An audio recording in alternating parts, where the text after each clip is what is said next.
एक इंसान आखिर किस हद तक दर्द सहन कर सकता है? एक दिन, 2 दिन या 3 दिन? इस इंसान ने पूरे 83 दिन तक दर्द सहा। उसने मौत मांगी तो मौत भी उसको नहीं आई। फिर वो ना तो पूरा जी सकता है और ना ही मर सका। ये इंसान पूरा रेडियो एक्टिव बन गया था। पूरा रेडिएशन से भरा उसके हाथ पैर से खून बाहर आ रहा था। उसका एक एक मसल पूरी तरह से टूट चुका था। उसकी बॉडी का एक एक पार्ट नीचे गिर रहा था और वो इंसान इतना दर्द में था कि उसको देख के आपको रोना आ जाएगा। जी हाँ दोस्तों, ये पूरी घटना सिर्फ एक लापरवाही और एक लालच की वजह से हुई है। सिर्फ एक लापरवाही की वजह से एक इंसान को इतनी दर्दनाक तकलीफ सहन करनी पड़ी। तो चलिए अनकवर्ड करते हैं इस खून से भरी स्टोरी को।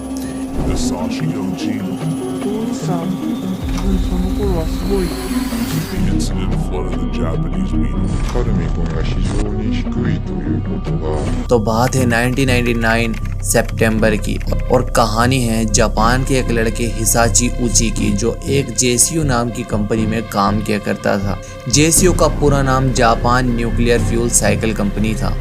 नाम से ही पता चलता है कि इसका पूरा काम रेडियो एक्टिव मटेरियल का होता है और ये पूरा न्यूक्लियर फ्यूल, जिस फ्यूल को बनाने में यूरेनियम मेटल का यूज़ किया जाता है। और ये कंपनी थी जो एक न्यूक्लियर पावर प्लांट से भी कहीं ज़्यादा ख़तरनाक थी। और इन कंपनीज़ को कहीं सारी सेफ्टीज़ का ध्यान रखना पड़ता है, लेकिन इस फैक्ट्री में सेफ्टी का ज़रा भी ख्याल नहीं रखा गया। और नोटिस करने वाली बात तो ये थी कि इस चीज़ जो फ्यूल जैसी रेडिएशन है, इसको बाल्टियों में लाया जाता था, लेकिन कभी कभी ये कंपनीज़ कई काम मैनुअली यानी वर्कर से भी करवाती थी, जो कि बहुत ख़तरनाक साबित भी हो सकता है। फ्यूल बनाने का काम कई सारे केमिकल डालने के बाद मशीन से किया जाता है, लेकिन इस फैक्ट्री में ये काम बेचारे वर्कर्स को दिया जाता है, जो काफ़ी ज़्यादा रिस्की साबित हो सकता है। लेकिन उस टाइम किसी भी कंपनी में कोई भी ऐसे हादसे की कोई खबर नहीं थी और वर्कर्स को भी इन बातों से कोई ज़्यादा फिक्र नहीं हुआ करती थी, क्योंकि सबसे बड़ी बात उन वर्कर्स को ये पता ही नहीं था कि जिस केमिकल पर वो काम कर रहे हैं वो रेडियो एक्टिव है, क्योंकि वो वर्कर्स ज़्यादा एजुकेटेड नहीं थे। तभी एक दिन एक हादसा हुआ जिसने सबके रोंगटे खड़े कर दिए।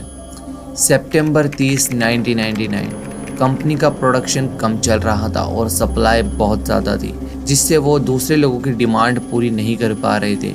तभी कंपनी का थोड़ा लालच आ गया और उन लोगों ने यूरेनियम की क्वांटिटी बढ़ाई, जो कि मिनिमम 5% होनी चाहिए, लेकिन उसकी 5 से भी ज़्यादा थी। और तभी उसके अगले दिन कुछ ऐसा होता है, जिस टैंक में वो केमिकल रखा हुआ था उसमें कहीं ज़्यादा ब्लू लाइट यानी यूवी लाइट जो कि रेडिएशन से थी वो निकल रही थी, जो कि उस मेनली बढ़े हुए यूरेनियम की वजह से थी।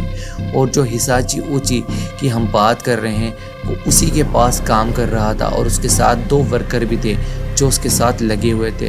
और आप लोग यही सोच रहे होंगे कि रेडिएशन के अटैक के बाद वो लोग मर गए होंगे, लेकिन यही तो बात है गाइस, वो मरे ही नहीं। इंटरनेशनल रेडिएशन लिमिट्स के अकॉर्डिंग एक नॉर्मल इंसान 20 मिलीसीवर्ट का रेडिएशन ही सहन कर सकता है। जहाँ पर लोग पूरे साल में 20 मिलीसीवर्ट का रेडिएशन भी झेल नहीं पाते, वहाँ पर बेचारे ऊंची की बॉडी में 17,000 मिलीसीवर्ट का रेडिएशन था। और वहीं दूसरे बंदे शिनोहारा, जो उसके साथ 2 वर्कर थे, 10,000 मिलीसीवर्ट, और तीसरा बंदा योकोकावा, जिसने झेला 3,000 मिलीसीवर्ट का रेडिएशन। और ये इतना ज़्यादा रेडिएशन था और इंसान को इतनी दर्दनाक मौत दे सकता है जिसकी हम कल्पना भी नहीं कर सकते। रेडिएशन की चपेट में आने के बाद हिसाची उची और उसके दोनों दोस्त बेहोश हो गए। उसके बाद उन दोनों को टोक्यो के एक हॉस्पिटल में ले जाया गया। डॉक्टर्स ने जब पूरे मामले को समझा तो सबसे पहले उन लोगों का रेडिएशन चेक किया और उनका रेडिएशन लेवल देखने के बाद वो लोग कमरे से भाग गए और प्रॉपर सेफ्टी सूट के साथ वापस अंदर आए। और उन डॉक्टर्स ने इस चीज़ को बहुत ज़्यादा हैरान कर दिया कि हिसाची उची ने 17,000 मिलीसीवर्ट का रेडिएशन झेला और ये अभी तक ज़िंदा कैसे है, क्योंकि एक नॉर्मल इंसान तो फ़ौरन ही मर जाए। जब डॉक्टर्स ने उसकी जांच की तो उन्हें पता चला कि उसका डीएनए ही पूरी तरह से ख़त्म हो चुका है।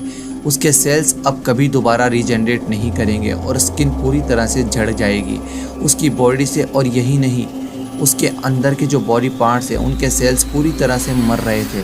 लेकिन ये बात किसी को दिख नहीं रही थी क्योंकि ये तो बेचारा ऊची ही पता कर पा रहा था। और 1-2 दिन के बाद ऊची का पूरा शरीर ख़त्म होने वाला था। उसकी बॉडी की हालत ख़राब हो गई थी और उसकी स्किन ख़त्म हो चुकी थी और उसकी स्किन के ऊपर कई सारी दरार पड़ गई थी जिनके अंदर से बहुत ज़्यादा खून बाहर आ रहा था। उसका इतना खून बह चुका था कि उसको बार बार खून ट्रांसप्लांट करना पड़ रहा था और उसमें कई सारे नए ब्लड सेल्स डाले जा रहे थे क्योंकि उसकी बॉडी में नए सेल बन ही नहीं रहे थे। तो उसके शरीर में इतने होल्स बन गए थे जिनमें से बार बार खून बाहर आ रहा था और वो इतनी ज़्यादा तकलीफ़ में था कि वो बयां भी नहीं कर सकता था।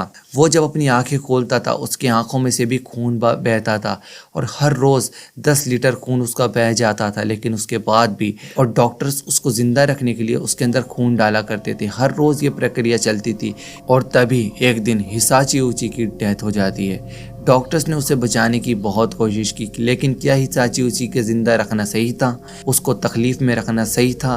क्योंकि इतने रेडिएशन से कोई बच ही नहीं सकता। ये चीज़ डॉक्टर्स को पहले ही पता हो जानी चाहिए थी।